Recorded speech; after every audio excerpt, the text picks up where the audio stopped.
load up the intro. They're all dead. Silent of fall! Liquid are doing it! They're gonna take! He's gonna bring down Burning! Revolt with a double kill! Dropping fast! Mana points there! He's still alive! Wait, Oshek is left! He's got one sub! He's got a second! He's taking it! Oh my god! On three! They're all dead!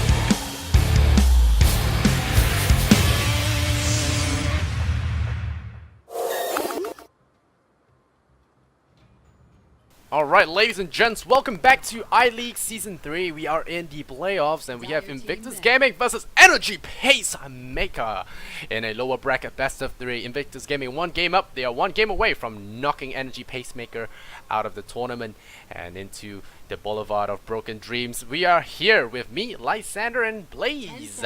Welcome to the broadcast, my friend. Yeah, looking forward to see what IG can pull out this time around. Really good map sense and just overall dominance shown in Game 1, and now they're pulling out a completely different draft for Game 2. So we're going to maybe see a little bit of Luo Darkseer in the off lane. We'll see some Burning Gyrocopter in the safe lane perhaps, and we'll just see how they can rotate with their support. Since those are kind of enigmatic right now, we're going to see the Chen banned out, the Lina taken off the board, but there's still a lot of great supports that can do some amazing work with these heroes as their kind of backbone. Oh well, it does seem to be a change of scenery, but they gave away Gyrocopter, flavor of the month.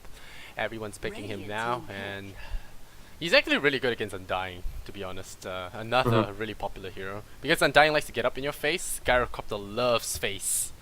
Yeah, so it kind of cancels each other out, and well, we'll see what they can do.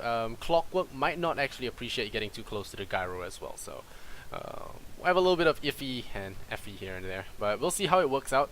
It is a very strong pickup against the Darkseer. You lock him down, prevent him from contributing to the fights or surging away to victory. The Rubik, always a versatile pick to pick up. I like the Ancient Apparition. Great counter to a late game Satanic Gyrocopter, as well as any kind of heal strategies that Invictus Gaming could be thinking of, although Chen has been respect banned already. Yeah, I think the AA overall is going to provide some nice early presence. The Chilling Touch, obviously great in the laning phase. Maybe you get a Cold Feet with the Telekinesis pullback. Good combo, but it really comes down to the mid-core, I think, how the tempo is controlled for the game. If EP are able to get something that Old Chicken can really do a lot with early on, then I think there's a lot of potential for them to bring this into a very solid mid-game. If, however, that mid lane gets rolled over by Ferrari, then we're going to see some problems. Now, Queen of Pain and Shadow Fiend were banned out initially. Now the Storm Spirit's taken out. So we're going to see maybe some tankier mid laners. Maybe something like a Dragonite could come out from either side, and we'll see from there. Yeah, Dragonite's certainly a solid pick here, although Ancient Apparition will mess with him quite a fair bit, and Clockwork's really strong against Dragonite as well, so Invictus Gaming might want to think twice about the Dragonite pick. Yeah, I think Shadow Demon's a good pick here. Help avoid, save the Gyrocopter, whoever gets hooked by Clockwork. Whoever gets hooked by Clockwork, you can banish him out and, secure some much needed time to get away from the problems. And now Wind Ranger, it's a core Wind Ranger as well. Will it be Old Chickens or is it a carry Wind Ranger, so to speak? I think mid will do really well here. I mean, obviously your combo really comes through if you max Chilling Touch and Wind Ranger gets level 6. She focus fires and doesn't care at all about the attack speed slow, so you apply all stacks of Chilling Touch within about 2 seconds time. Slash's way, Aghanim's first. No matter what, I mean, you can go Maelstrom this game and it's still perfectly fine. No, as long as she's put in a core position where she can get good farm, get good tempo, you can go Ags, you can go Maelstrom. I've seen Rod of Atos do some good work. Like, really just whatever allows you to get into the fights and start making the most of your ultimate. Yeah, I saw Pycat shred this Gyrocopter the other day. Was it IG's Gyrocopter? I think it was, right? No, was it? EP's Gyrocopter? Not sure. Yeah, Which one I you're talking remember about? Pycat's Wind Ranger shredding a Gyrocopter the other day with Aghanim's Desolator and just strafed him down even through BKB. It was crazy. Yep, good physical damage dealer. Really good for applying her damage very quickly. And Wind Run is going to be amazing here. I mean, dodging out the Gyrocopter's auto attacks, the Enchantress's impetus. I mean, that Wind Run is going to just do so much work this game in particular. Like, Enchantress is no longer countered by BKB, but 100% evasion will give her some trouble. So I'm not exactly sure how the Enchantress builds her. here to actually counter out the Wind Ranger. I mean, she might be able to just push and kind of do her own thing. Chuan obviously has shown what he can do with micromanagement in general, but I don't think Wind Ranger is going to be a good target for her. Yeah, Ice Blast will actually remove the healing potential of Enchantress. Although it's not the main reason you pick her, it is still something to consider. It will allow her to be burst down a lot quicker. She will not be able to out-heal a lot of things. But, well, Chuan, like you said, does have quite the fetish for jungle. So he's got to get one or the other. Chuan's Chen or Enchantress, pretty legendary.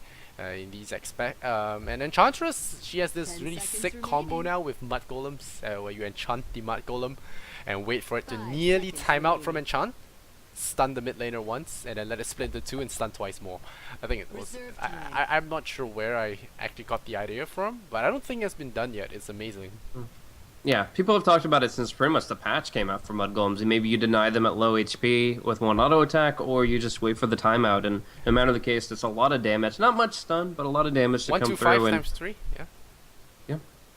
And that's a pretty big deal. So, I mean, that's obviously a great...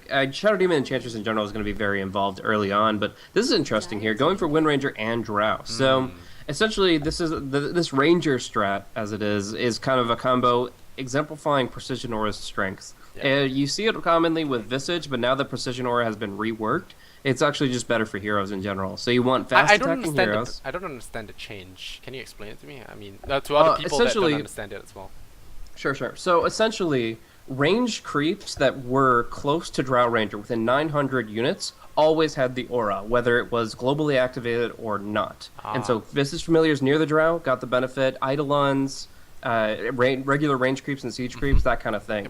Now it's only going to affect creeps if you have it globally active, and that's a long cooldown. So Drow Visage, only like once every few minutes is it actually a really high synergy combo, and we're going to see it a lot less. Yeah, but it does have that advantage of it not pushing the lane automatically now. So Yeah, pros and cons. it's not a good trade, but it's still. But you said it's better for heroes now? Well, it's exactly the same for heroes. Is the bottom line. Like Wind Ranger is still going to get it full time, and that's not going to change based on the nerf. I actually like EP's chances in this game because if you look at the IG lineup, they are all rather immobile. I mean, yes, granted there's a Darkseer, but they are rather immobile heroes. Gyrocopter is not one that has Gyrocopter and DK are not heroes that actually have blink. They have Shadow Demon to close the gap. But I wouldn't be surprised if Ferrari got Blink, do a little Southeast Asia here, pull a little bit Southeast Asian strats out of his hat and go for Blink. But most likely gonna go the old treads into Shadow Blade. But you never know. I like Glimmer Cape personally. On Dragon Knight? He has the Oh yeah. If you have treads and bottle, you should have enough mana to work with it. Max Dragon's Blood and Glimmer Cape makes you pretty much immortal. So then you can just go in with the quick 5-second invis into stun, and it disassembles, so you can still go for Silver Edge or Shadow Blade. Okay. Oh yeah. It's so efficient. To the island. Alright. Oh, Blaze dropping knowledge bombs. It's always great to have you around, man. Alright, let's bring up the last hits. IG, this time it's yours. I'm gonna go with the old chicken squad. We have the Radiant squad looking for a little bit of early cheese here, picking up that off lane with this little gank squad. LT on that engine operation, Xiao on the clockwork. We have LE, Le Rubik, Oh Chicken, the Masker Madness Draw Ranger, and Fan playing that mid lane Wind Ranger? Yeah. Hard to say. I mean, I like Wind Ranger in the mid a little bit more, but I can see them running Old Chicken there. It's a draw mid. Maybe is it a draw mid? Arteezy runs it mid a lot, but it's not and he's got one pool Tango. That generally indicates mid. It's so they're gonna aggro try. They're gonna aggro try with the Wind Ranger. It will be really powerful though because of the Chilling Touch plus the True Shot. But Drow mid is it's a weak mid, even though she is stacked on stats and has very high base damage now. Her attack animation is just ass. But against DK, she should have a better time, I guess. And there isn't a lot of ganking potential here from IG until Enchantress comes out of a few creeps. Well, I take that back. Enchantress actually is a pretty big threat with smoke, so they have to watch it. I think I wouldn't be too surprised if Chuan actually ganks within the first few minutes. So maybe one of EP supports should stay on this high ground over here. and break the smoke when it does Oh, come. they got the telekinesis into Shackle already. I'm burning. That's Boom! the first blood. Going to Ancient Apparition, just walking right up there with the boots first Rubik. A lot of people expect Rubik to be a very slow hero, but you start with boots first on him, and you can find openings left, right, and center, and there we go. Easy Shackle shot setup from Lysander. Poor Rubik has actually lost a lot of movement speed ever since his release back in Dota 1. I think he's lost like 15 movement speed or 10 movement speed. They've just nerfed the poor guy into the ground. He used to be extremely good though. So, that was the TI2 Dandy stealing Ravage days. But yeah, the Boots versus is kind of like the same mentality as the Vengeful Spirit Boots versus. You just want to close the gap, get that really effective stun off, and set up some early kills. But perfect, like you said, the True Short Aura actually getting compounded with that tri-lane there. So very perfect game coming out. First Blood going the way of EP. And Drow actually having a 7-2 lead over the 6-0 Dragon Knight. No surprises there. DK is just going to stand and spam. That's pretty much his strat in the mid lane. Chuan doing work already, though. That Wild Wing Ripper Tornado really did a lot of damage to the Wind Ranger. She kind of just stood in it for a while. And now we see the Smoke Gank on mid. Old Chicken's out of the river, far too far forward. Any jump in. No, he's fine. No? Okay, he's no, not he's fine. not Okay, maybe. Can you spell Dead Chicken? No, he missed! So close. He held it. No, he held it. But yeah, it was great positioning. Yes, he actually had that deny as well. So Chuan with the micromanagement will salvage some of that. But yeah, it was a very good place for Old Chicken to stand. And Enchantress, well, I don't know. The creeps are pretty slow. And the Drow was standing in a good spot, and DK wasn't in position to drop a tail. Now we're actually going to see a gank go the other way, smoking up from the high ground. They're ready to go. Right now, Ferrari's going to try to use his mana, since he is going to be getting a courier out here. He's just going to try to go for an early breathe fire, and that's going to give Lei the opening to jump in. But they're very cautious. They know what's missing on the map. The bottle's still sitting on the ground. Finally, the courier will make its delivery. And while Ferrari's focused on that, he might not realize how out of position he is on his hero, and they could just go in. But yeah, Frost Arrow coming hard out. to say. Are we going? Yeah, we are going. Yeah, Rubik coming in, and they will kill. Yeah, with the Chilling Touch as well as the Cold Snap, missing up the high ground. No need for that. Triple the ice. We'll take out that Dragon Knight. So the disruption not in time here from the Shadow Demon. Faith TPs a little bit slowly, and not sure he would have been able to save the DK anyway. Might have actually gotten himself killed as well. So. He's going to come here and soak some EXP at least. 2-0 now, favor of EP. They are taking this game too seriously, and it's a lot better than game 1 already. Yeah, and when their ultimates come online, we're going to see even more really connect for EP. Their like 5-on-5 team fight isn't amazing because they don't really have much in AoE capacity, but their single target focus fire is insane. The amount of damage Drow can put out with marksmanship, the amount of damage Wind Ranger can do with her focus fire, it'll be really good.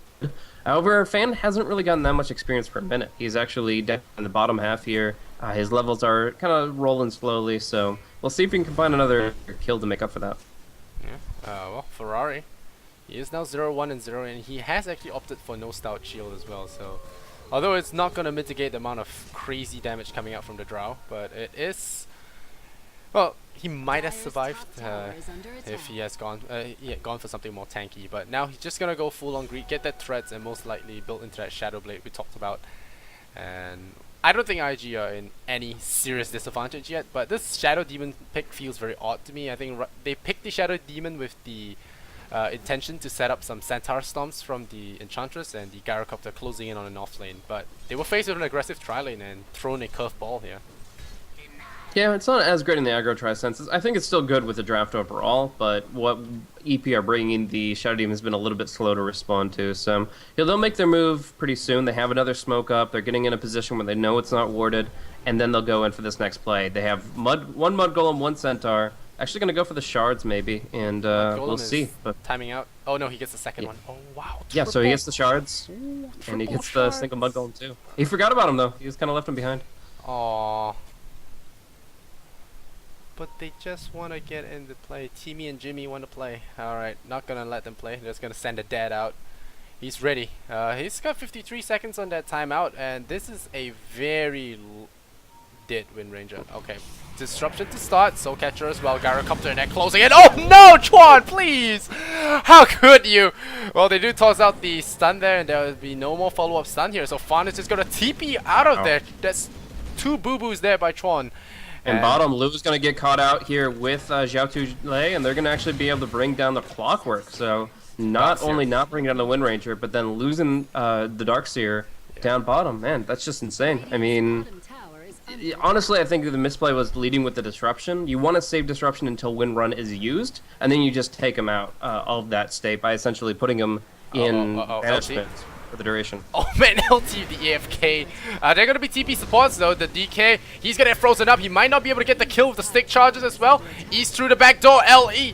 He's running in. The Clockwork going in with the Clockwork. A little bit of miscommunication going all around. The Dragon Tail round 2. Xiao Tu Lei will pay with his life. He'll trap in the DK as his final will.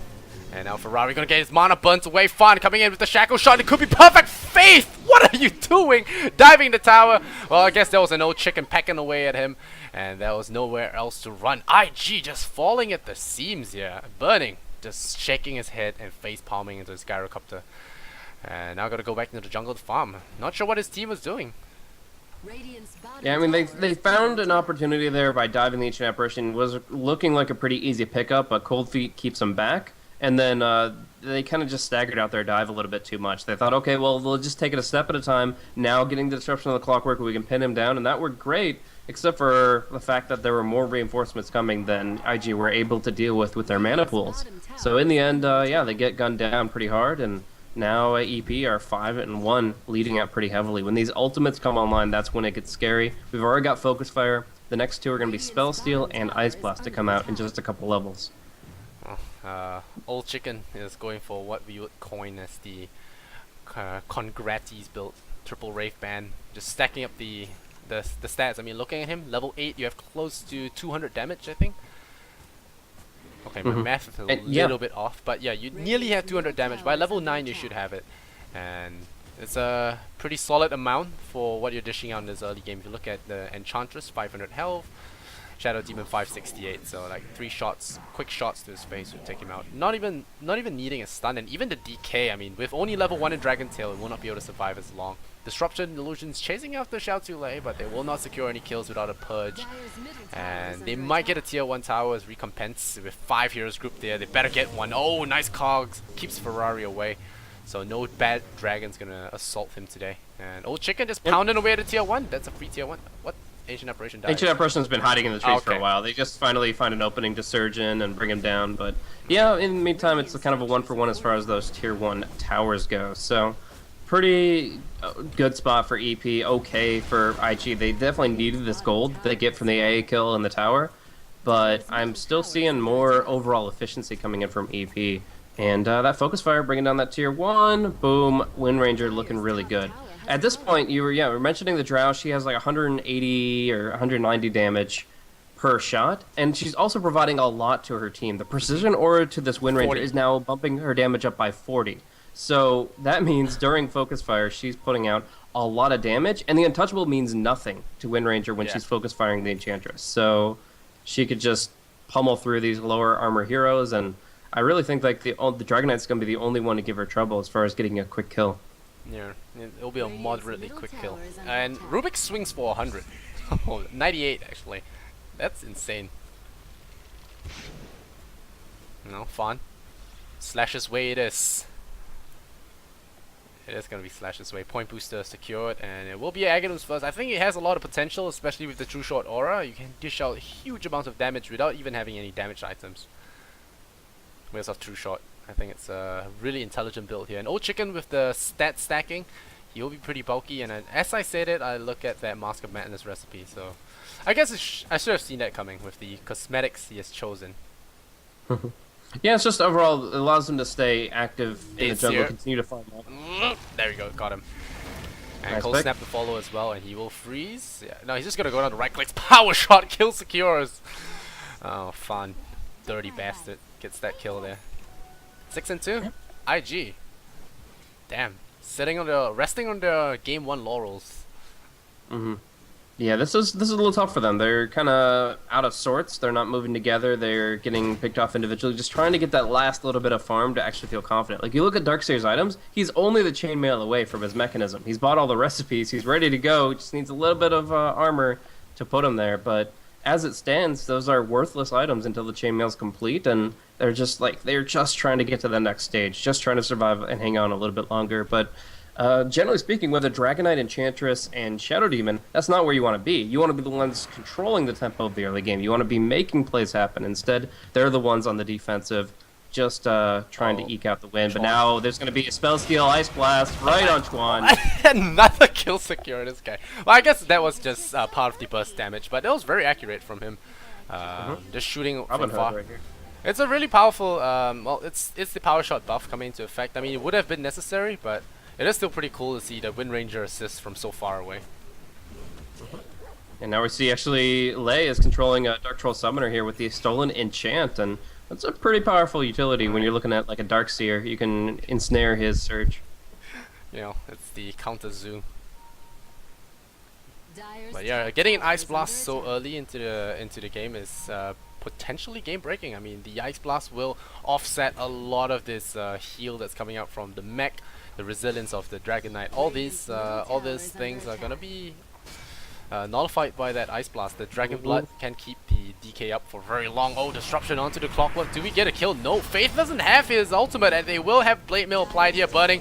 He's gonna call down onto the Clockwork. They probably will get him. Oh no, he hooks away. Jeez. What a player, this guy. Small 2 Thunder. That's yeah, and now space created. Top lane is just getting melted here by Fan, and that is going to be another huge tower pickup for the side of EP. Ferrari looking for an opening, trying to flank behind the tower and get a kill, but in the end he just has to go for siege damage onto the tower, and it might not even be a tower they claim. There's going to be Faith singled out without any mana. He's out of the fight now, and we're going to see reinforcements come in from the middle. Chuan is in a dangerous spot if he gets caught.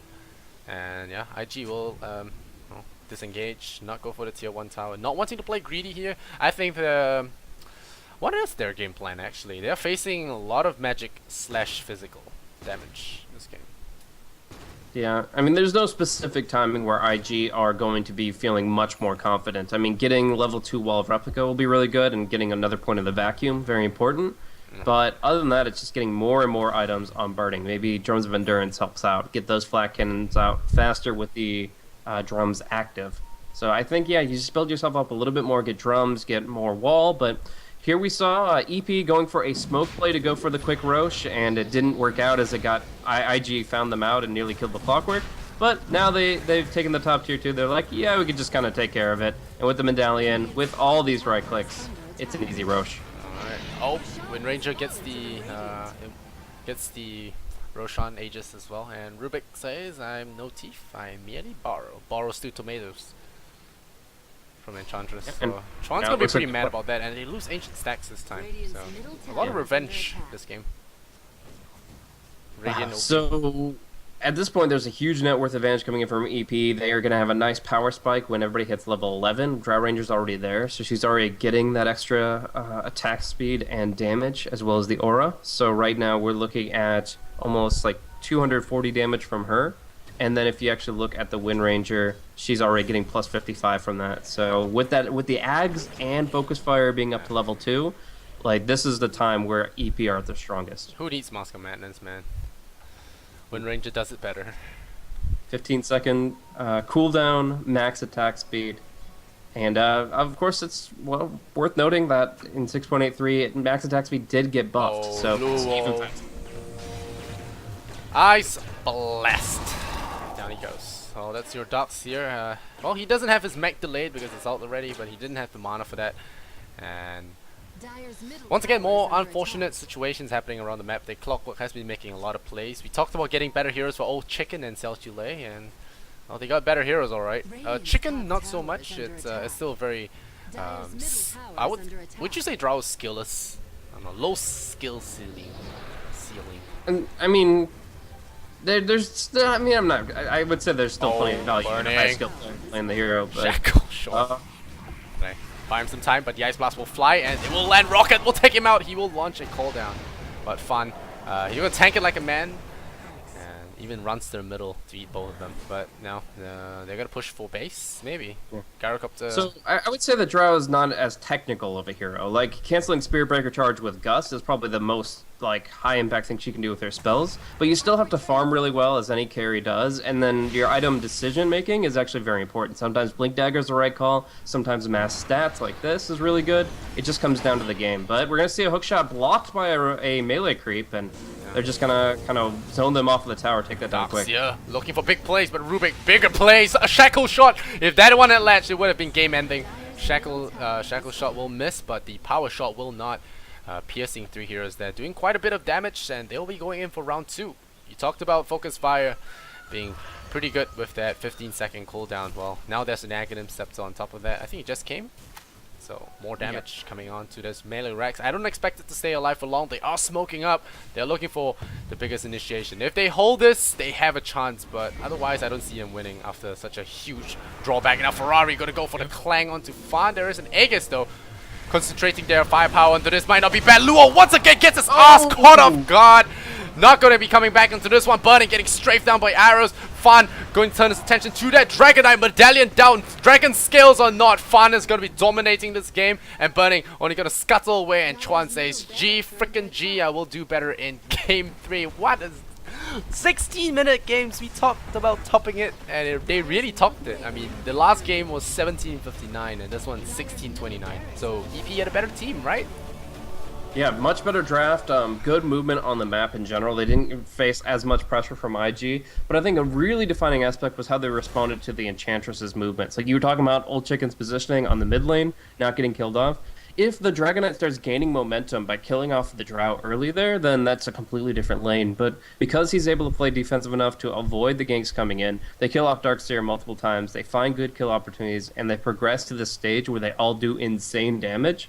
It's just, well, it looks like just a complete wipeout. IG, they need to maybe consider a different banning strategy for Game 3. It's just a lack of gap closers, I think, against the Drow. I mean, you have to run through all that range firepower. It's like charging a castle wall full of archers with foot soldiers and no catapults. They never really got the chance to fight. Like, I mean, if you search the Dragonite, you can kind of make up for that. But in this case, like, they just really didn't get a chance to actually engage. Darkseer, that was like one of his first walls. It was just, it wasn't the IG main on their problem game. with surging Dragonite is it's like the whole sprint thing with Slaughter. You know, his sprint is a good gap closer, but it's not an instant gap closer. You still run in and get yourself lifted by Rubik, get yourself shackled, cogged.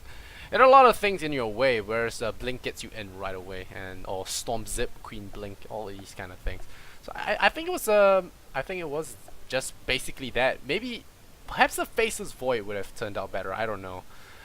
Something to just close the gap and set up something for your team to work at. But well, this game was really tough. I would have been very surprised if IG had won this one. And EP, they pull a game 2 win, so we'll be going to game 3. We are going to be spared a very short stream today. We have less than 40 minutes of game time so far, so let's hope for more in game number 3.